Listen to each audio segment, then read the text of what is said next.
제가 최근에 읽은 소설 중에 멋진 신세계라는 소설이 있었습니다.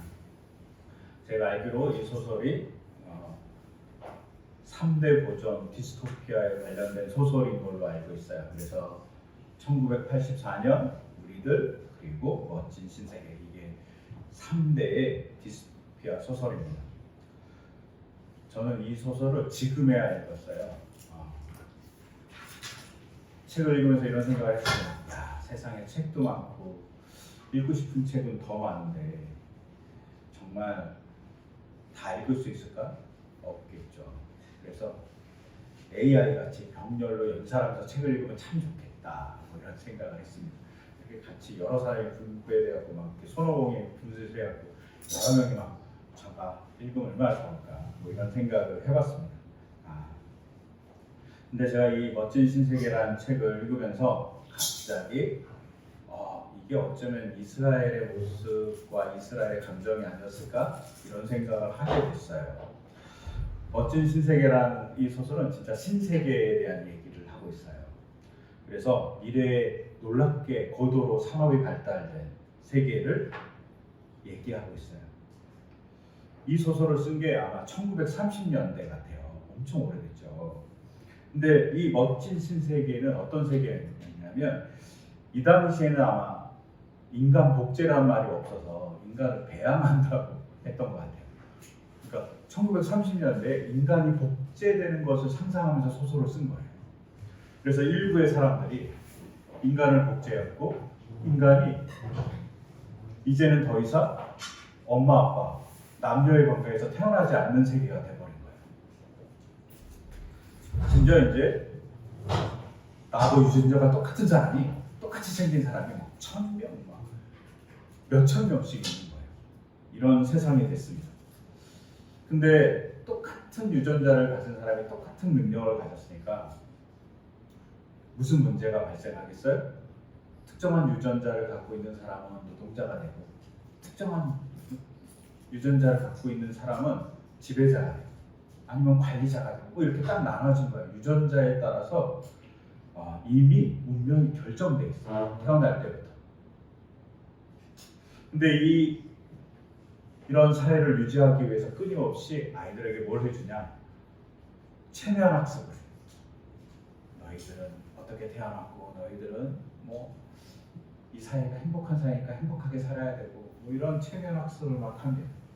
근데 이 사회에서 정말 또 특이한 건 뭐냐면, 이제 더 이상 엄마 아빠가 필요 없잖아요. 이제는 끊임없이 사람을 복제해서 생산하기만 하면 되니까, 그래서 사람을 생산해요. 필요할 때마다 생산하면 되니까 부모가 필요 없어요. 그래서 사라진 단어가 있어요. 어머니, 아버지입니다.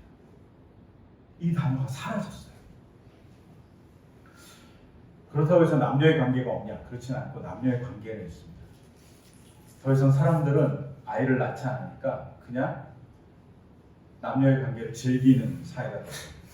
그리고 남녀의 관계를 즐기는 사회가 되니까 무슨 사회가 되냐? 또 하나 없어진 게 있어요. 가족이 없어졌어요. 가족이 없어요. 그냥 즐기다 살다 죽으면 되는 사회가 된 겁니다.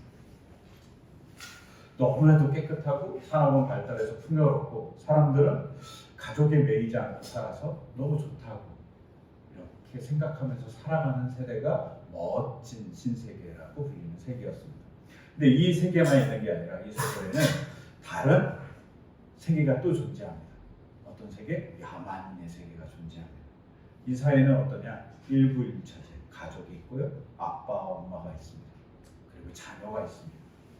또 지구지순한 사랑이 있어서 사람들은 누군가를 사랑하면 귀하게 대접해주고 나중에 결혼식을 하면서 축하를 해주고 결혼한 가정을 이루는 야만인의 세계가 있다고 얘기합니다. 이 야만인의 세계를 들으면 지금 우리가 살고 있는 세계잖아요. 우리가 야만인이에요. 이 세계에서는. 근데 이 멋진 신세계에 어느 날 하루 야만인의 신세계에 살던 존이라는 사람이 들어오게 됩니다. 그리고 존이라는 사람이 들어와서 매력적인 모습을 보여주니까 또 멋진 신세계의 레니나라는 여자가 존에게 호감을 가져요. 근데 존도 레니나에게 호감을 가져요. 둘이 이제 썸을 타는 거죠. 근데 놀라운 일이 벌어집니다. 레니나가 썸을 타자마자 무슨 짓을 했을까요? 레니나가 자기하고 같이 사귀고 자기랑 같이 잠을 자고 자기랑 같이 놀자고 너무나도 적극적으로 달려듭니다.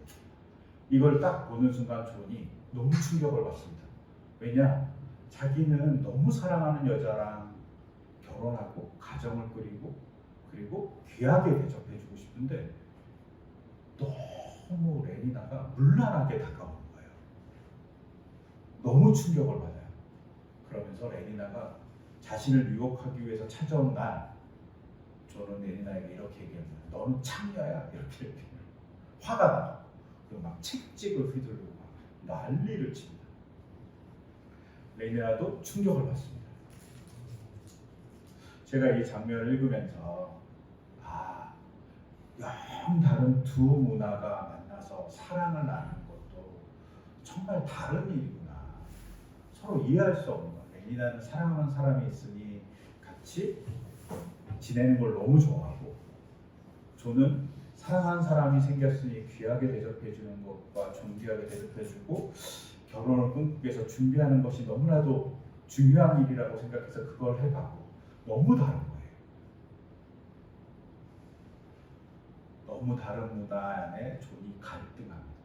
그리고 존이 나중에는 이 소설에서 이 신세계는 살 곳이 못 된다. 그리고 떠나버려요. 떠나서 혼자 외딴 등대에서 이렇게 머물었는데 사람들이 막 찾아와요. 존을 보기 위해서 멋진 신세계 사람들이 막 찾아오는데 그들이 막 축제를 벌이고 하는 순간 존도 같이 거기에 참가하다가 존이 스스로 자기를 망각하고 자기가 축제를 즐기는 모습에 자기 스스로도 환멸을 느껴서 이 소설의 맨 마지막 결론은 존은 자살해요. 자기도 신세계의 사람과 닮아가는 게 너무 싫은데 닮아간 자신을 보면서 자살한 거예요. 제가 이 소설을 쭉 읽으면서 좀 전에 얘기한 대로 가나안 땅에 이스라엘 백성이 들어간 모습이 이런 문화적 충격 아니었을까? 너무 다른 문화를 가지고 가나안 땅에 들어간 거죠. 가나안 땅의 사람들은 바신을 섬기고 바알을 섬기고 또 그 바알을 섬기는 축제에서 너무나도 즐거운 일들을 많이 하는데 이스라엘 사람들은 예배를 되게 정적으로 드리고 하나님을 믿고 또 하나님 한 분만 믿어야 돼요. 너무 다른 문화로 들어가 버린 거예요. 근데 이 다른 문화로 들어간 이스라엘 사람들이 가나안 문화, 바알의 문화에 막 유혹을 당합니다. 그리고 어느 순간에 그 유혹에 빠져갖고 유혹에 따라서 살아가기도 하고 어느 순간은 그 유혹을 뿌리치고 하나님의 백성답게 살아가기도 합니다. 근데 이렇게 봤을 때는 둘만 충돌한 것 같죠. 근데 고고학에서 보면 이스라엘 백성이 가나안 땅에 들어간 게 주전 15세기 아니면 12세기 그 사이예요. 언제 들어갔는지 알 수가 없어요. 지금부터 약 3,500년 전, 아니면 3,200년 전쯤에 이스라엘 사람들이 이집트에서 탈출해서 가나안 땅에 들어갔어요. 근데 이때 유행한 종교가 있어요. 전 고대 근동, 이집트부터 시작해서 메소포타미아까지 유행한 종교가 있어요. 정말 유행한 종교가 뭐냐? 바알입니다. 바알 종교가 얼마나 기세등등에게 유행했냐면 이집트에도 바알 종교가 찾아갔어요. 그리고 영향을 줍니다. 그래서 이집트의 신 중에 세트 있잖아요. 세트가 람세스 2세 때 우리 그 이집트 왕자에 나오는 람세스 2세, 람세스 2세 때 엄청난 영향을 줍니다. 그래서 세트가 바알화 돼버려요. 바알과 똑같은 신이에요. 그리고 세트라는 신의 이름 빼놓고 세트와 관계된 여신의 모든 이름은 바알의 여신, 바알과 같이 짝을 이룬 여신의 이름과 똑같습니다. 놀라운 일이 벌어져요. 람세스 2세는 자기 딸을 낳았어요. 그리고 딸의 이름을 뭐라고 지었냐면 베타나트라고 지어요. 근데 이 베타나트라는 말이 뭐냐? 번역하면 아낫의 딸이에요. 아낫이 누구냐? 바알 신의 짝꿍 여신이에요. 자기 딸을 람세스 2세 파라오가 이름을 지으면서 보통은 이집트 신의 이름을 따서 짓거나 아니면 뭐 독특하게 지을 텐데 이집트 신의 이름을 따지 않고 바알 신에 관계된 이름을 짓습니다. 바알 신이 엄청나게 큰 영향력을 이스라엘 백성이 가나안 땅에 들어갈 쯤에 전 세계, 그 당시에 고대 근동 전 세계에 영향을 미쳤습니다. 엄청난 일이 벌어진 것이죠. 이 영향은 이스라엘 백성이 가나안 땅에 들어갔을 때 더 극심하게 다가왔을 것 같아요. 왜? 바알신을 믿는 본산이 어디예요? 가나안 땅이기 때문입니다.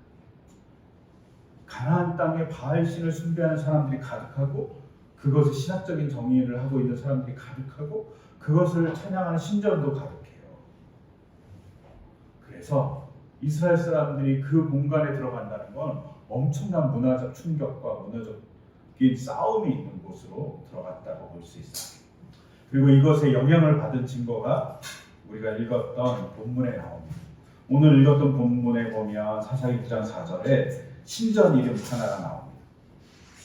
4절에 보면 그들이 무슨 신전? 바알브릿 신전에서라고 나옵니다.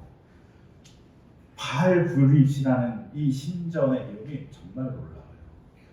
이스라엘 사람이 바알브릿 신전을 갖고 있다는 사실도 놀랍지만 더 놀라운 건 바알브릿 신전의 이름이에요. 바알브릿, 브릿이 뭔가요? 브릿은 언약이라는 뜻이에요.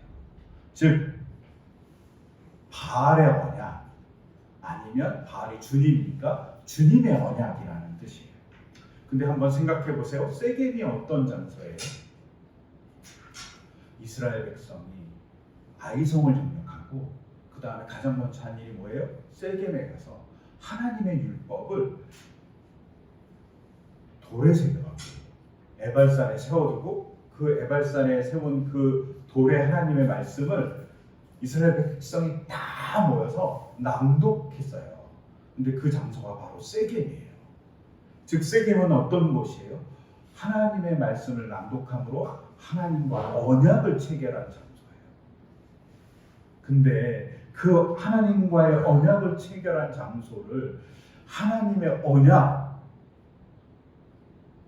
이렇게 부른 게 아니라 오늘 성경은 뭐라고 얘기하냐?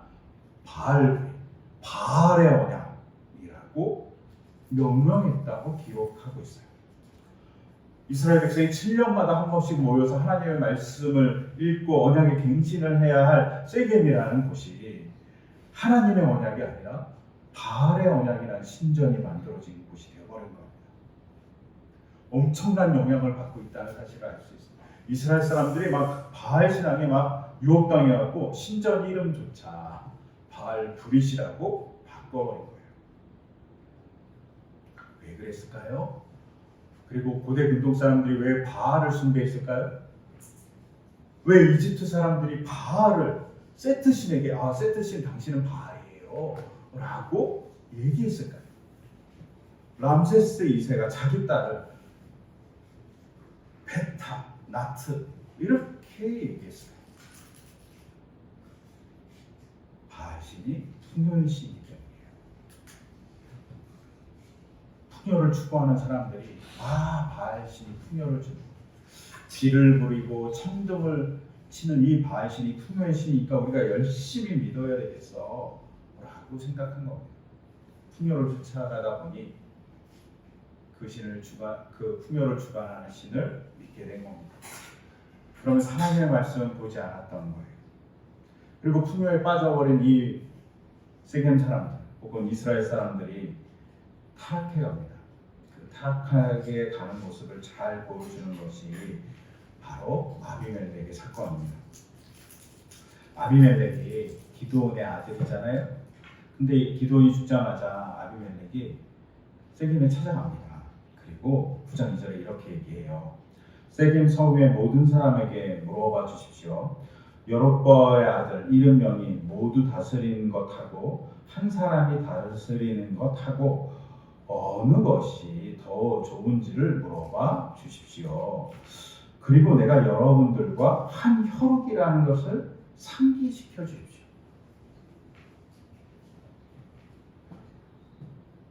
아비멜렉이 세겜의 사람들에게 물어보라고 하는 거예요. 뭐라고 물어보라고 하냐면 기드온의 아들이 70명인데 그 70명이 다스리는 게 좋습니까?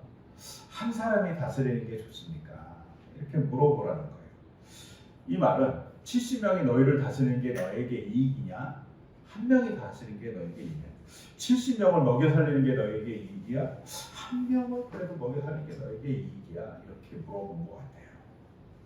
뭐가 좋아요? 라고 물어본 것 같아요.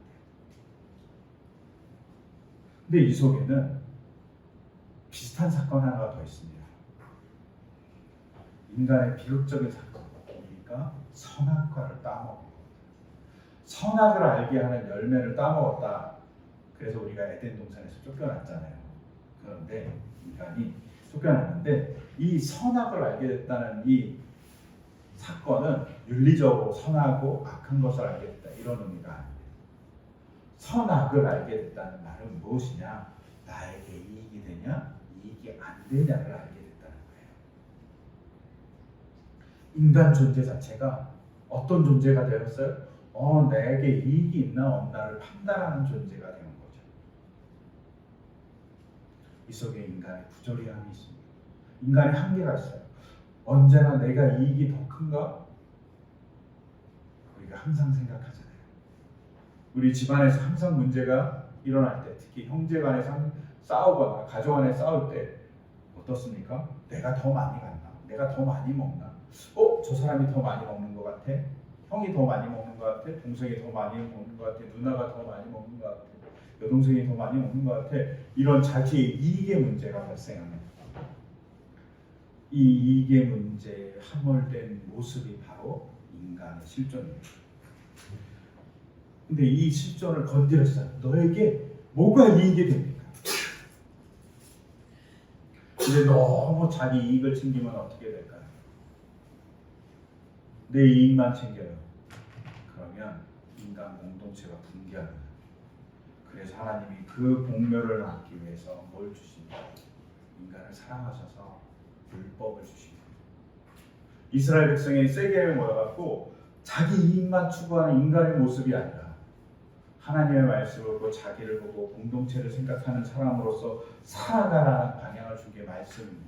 그 말씀을 가지고 자신을 보면 너무 이익만 추구하는 자기의 모습을 바라보면서 하나님의 백성답게 공동체와 자기를 생각하며 살아갈 수 있는 인간이 될 수 있다고 얘기하고 있습니다.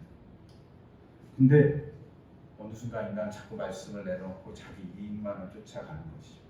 그래서 세겜 사람들은 어떻게 합니까? 70명을 섬기는 것보다 한 명을 섬기는 게 낫겠다. 그리고 아비멜렉을 택합니다.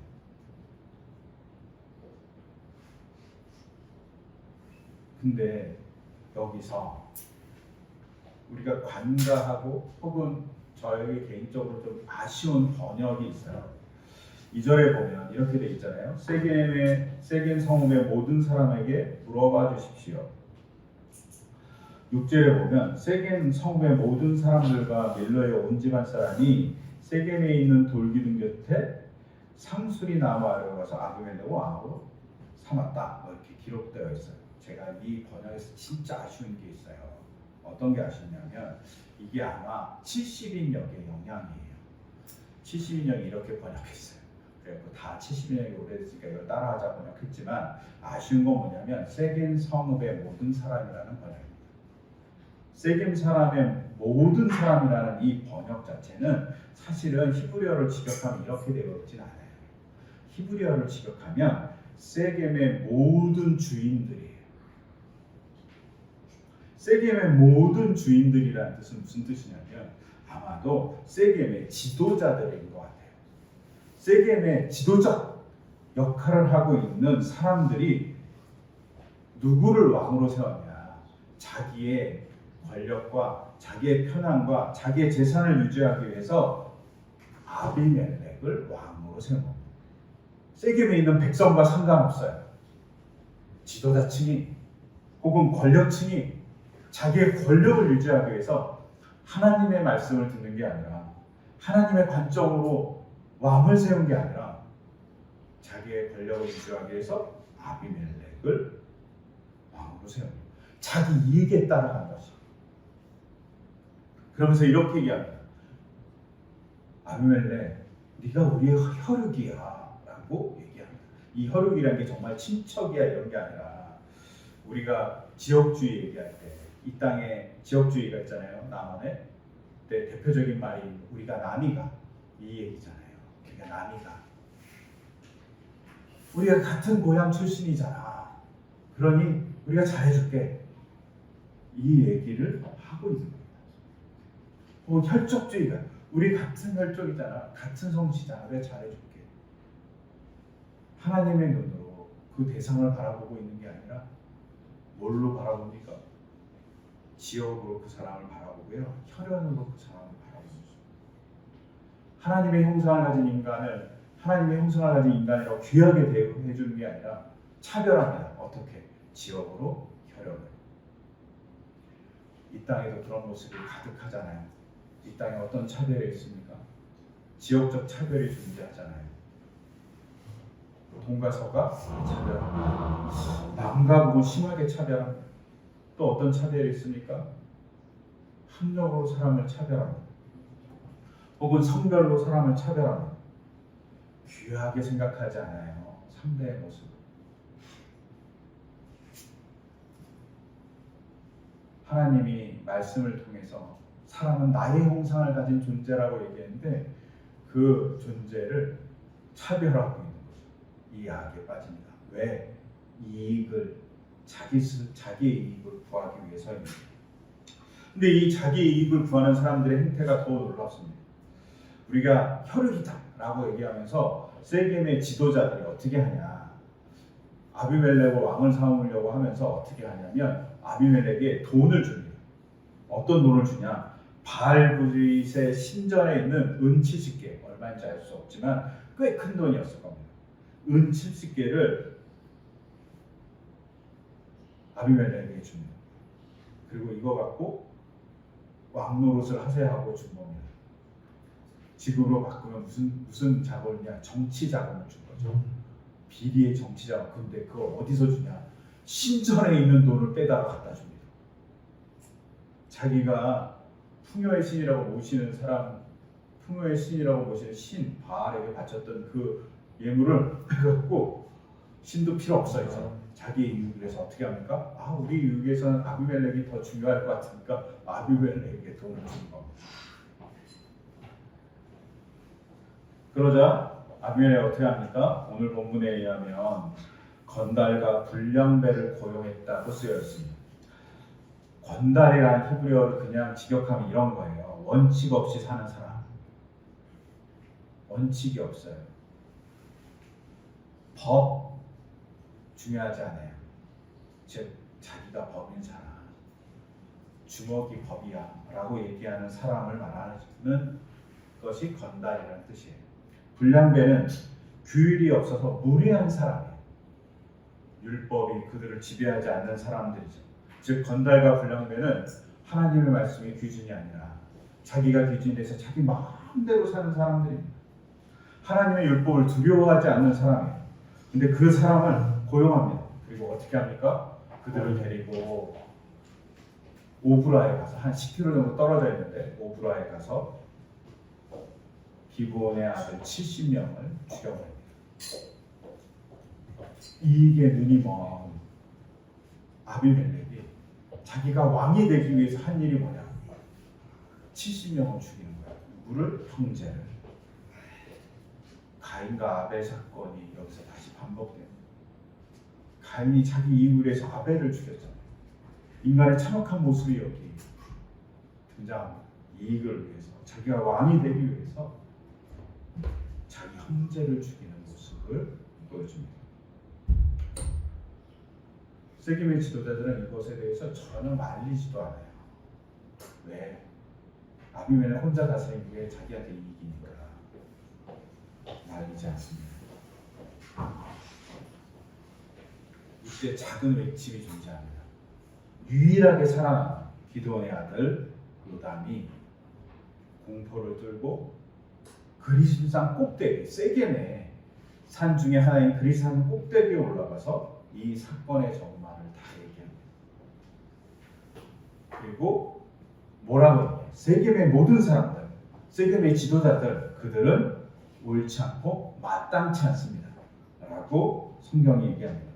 이때 옳지 않고 마땅치 않다는 히브리어가 진리에 설치 않고 당신은 온전하지 않습니다. 하나님의 말씀을 온전히 지키지 않습니다라는 이야기예요.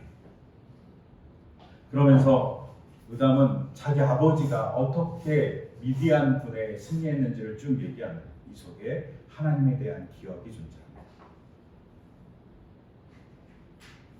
요담이 이렇게 얘기하고 요담은 도망갑니다. 무서우니까. 근데 하나님에 대한 이야기 그리고 오름에 대한 이야기를 목숨을 걸고 이야기했습니다. 문제는 요담의 이 이야기를 듣고도 세겜은 어떤 움직임도 없었다는 겁니다. 세겜의 사람들은 아비멜렉이 잘못됐다고 얘기한 사람도 존재하지 않았고 세겜의 지도자를 향해서 당신들이 왕을 잘못 선택했습니다라는 얘기도 하지 않습니다. 요담의 이야기는 그냥 공기에 떠다니는 말같이 말하고 만 사건에 지나지 않는 듯 보였습니다. 허망한 이야기 같았어요. 제가 설교 처음에 얘기했던 멋진 신세계라는 책에서 멋진 신세계는 유전자에 따라서 사람들이 계급이 나뉘고 그리고 철저히 감시하는 사회고 철저히 차별하는 사회였어요. 근데 이 차별받고 힘들잖아요. 그럼 사람들한테 불만이 있을 수 있잖아요. 근데 이 불만을 없애기 위해서 멋진 신세계는 어떻게 했을까요? 멋진 신세계는 노동자들이 열심히 일하면 돈을 준 게 아니라 풍요롭게 사니까 돈은 안 주고 다른 걸 줬어요. 뭘 줬냐? 소마라는 약을 줬습니다. 멋진 신세계에서 사람들은 열심히 노동하고 이 소마를 얻는 게 제일 큰 행복이에요. 소마를 먹으면 어떻게 되니까요? 고통을 다 잊고 갈등하는 괴로움도 다 잃고 고민하는 걸 모두 잊어버립니다. 마약 같은 거죠. 이걸 끊임없이 노동하고 받는 거예요. 소마를 먹음으로 기분이 좋아지니까 그 기분 좋은 대로 그냥 살아가는 거예요. 그래서 소설은 이렇게 얘기해요. 억압의 뿌리는 망각이다. 억압의 뿌리는 망각이다. 소마를 먹음으로 사람들이 망각하는 거예요. 고통의 현실을. 차별의 현실을 망각하고 고민하지 않아요. 소마를 안 먹는 건 너무 힘든 일이니까 소마를 먹기 위해서 무슨 짓인지 막 하는 사이가 멋진 신세계인 거죠. 이 멋진 신세계라는 이 말은 되게 반의적인 말이에요. 세겜 사람들은 풍요를 쫓으라고 풍요가 그들에게 소마 같은 거죠. 그러니까 풍요에 막 취하다 보니까 자꾸 하나님을 망각합니다. 기돈의 믿음의 행동을 보면서 믿음의 삶을 살아야 된다고 생각하는 그 생각을 풍요를 즐기는 그 즐거움에 끊임없이 함몰됨으로 인해서 망각하는 겁니다. 이 망각 속에 희망이 없어 보여요. 근데 오늘 본문에 보시면 22절부터 23절 보면 아비멜렉이 이스라엘을 세 해 동안 다스렸다. 그때 하나님이 악령을 보내셔서 아비멜렉과 세겜 성읍 사람들 사이에 미움이 생기게 하시니 세겜 성읍 사람들이 아비멜렉을 배반하였다. 이 속에 인간들이 전혀 일하지 않을 때, 전혀 정의를 실천하지 않고 하나님의 말씀을 실천하지 않으려 할 때 누가 일하시냐? 하나님이 일했다고 해요. 요담은 자기 얘기를 열심히 했지만 사람이 움직이지 않으면 실망했을 수 있습니다. 근데 놀랍게도 하나님은 일하고 계셨다는 것이죠. 이 22절을 우리말로 보면 그냥 재미가 없고 히브리어로 보면 재밌습니다. 왜냐하면 이 다스리다는 이 단어가 다른 단어예요. 제가 지난주에도 얘기했지만 왕이 다스리는 것을 히브리어로 말라크라고 얘기합니다. 그리고 조금 왕보다 밑에 사람이 다스리는 것은 마샬이라고 해요. 근데 여기 22절에는 말라크도 안 쓰이고 마샬도 안 쓰였습니다. 여기 뭐가 쓰였냐? 샤라르라는 단어가 썼습니다. 이 샤라르라는 단어는 뭐냐? 그냥 관리가 다스린 거예요. 하급 관리가. 22절의 표현은 왕을 세웠다고 얘기하는, 왕으로서 세웠다는 아비멜렉을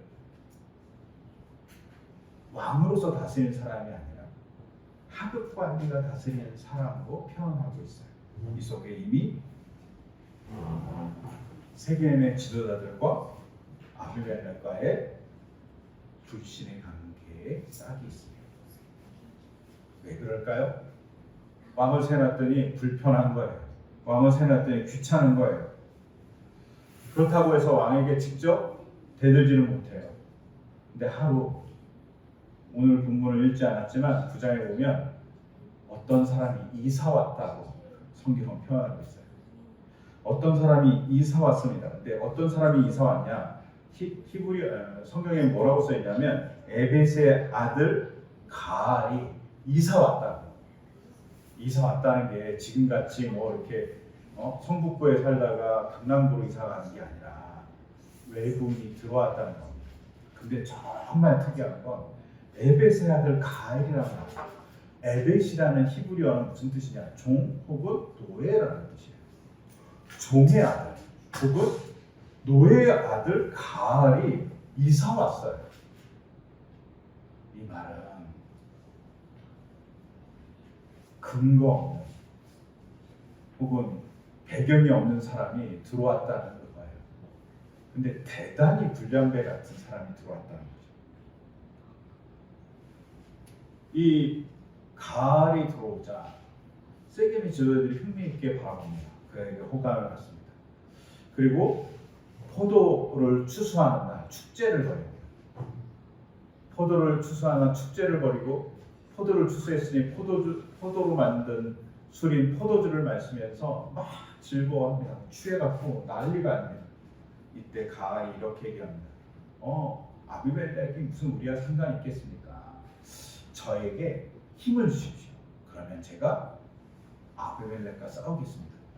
그러자 바로 세겜의 지도자들이 가알을 막 붙어듭니다. 그리고 가알이 아비멜렉과 싸우게 만듭니다. 이 모습이 뭐 똑같습니까? 아비멜렉이 불량배와 건달을 고용해서 자기의 형제를 죽이는 모습과 세겜 사람들이 가알을 고용해서 아비멜렉과 싸우게 했던 모습이 똑같습니다. 가알은 근원이 없는 사람이기 때문에 예의가 없고 무례배일 수 있습니다. 전쟁이 발생합니다. 근데 공교롭게도 그동안 열심히 군사력을 키웠던 아비멜렉이 가알을 이겨버립니다.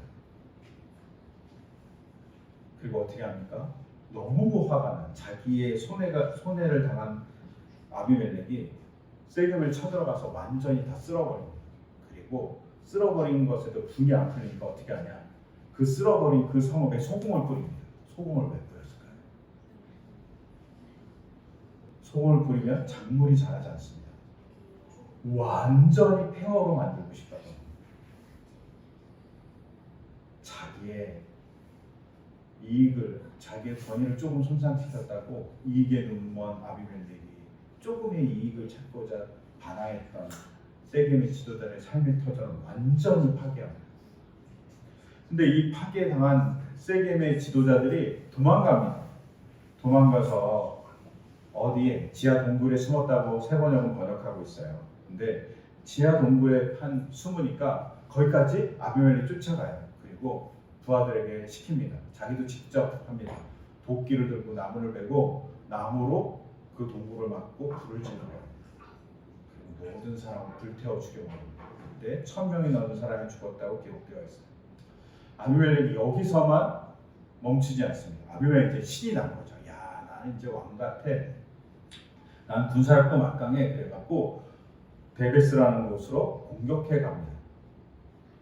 그리고 데베스도 똑같이 다 파괴하고 싶어요. 불질르고 싶어 합니다. 근데 불질러 가까이 갔을 때 성벽에 있었던 한 여인이 맷돌 빗장을 던져갖고 아비멜렉을 정말 맞춰요. 그리고 아비멜렉이 그 맷돌에 맞아서 죽습니다. 정말 죽은 건 자기 부하에게 죽지만 하여튼간 죽게 된 원인은 여인이 던진 맷돌 때문에 죽습니다. 이 관계 안에서 뭐가 있습니까? 이익을 추구하는 세겜의 지도자들과 아비멜렉이 이익만을 추구하다가 서로 연합했다가 또 서로 배반했다가 서로 미워해서 싸우다가 하는 모습이 보입니다. 이 과정에 하나님의 일하심이 있었다고 성경은 이야기합니다. 모든 사람이 이 관계를 어떻게 수선하거나 어떻게 고쳐볼 생각을 하지 못할 때 하나님이 이 관계를 수선하고 고치는 일을 하십니다.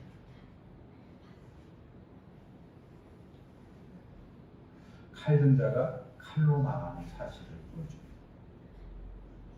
오늘 읽었던 마태복음 본문에서 예수님이 칼을 들고 예수님을 잡으러 온 사람들에게 저항했던 제자 중 한 명에게 이렇게 얘기하시죠. 내 칼을 칼집에 돌아 꽂아라. 칼을 쓰는 사람들은 모두 칼로 망한다. 복수를 하는 사람들, 폭력을 행사하고 자기 이익을 위해서 누군가를 아프게 하는 사람들은 그것으로 본인도 망한다고 얘기하는 것입니다. 예수님은 세상에 사람들을 세상살이 할 때 이익을 쫓는 사람들을 향해서 폭력을 행사하면 안 된다고 얘기하는 겁니다. 그래서 예수님이 하신 일이 뭡니까? 십자가를 지신 겁니다. 세상살이가 이익이 아닌 하나님의 사랑으로 유지된다는 걸 보여주고 싶어 하셨던 겁니다.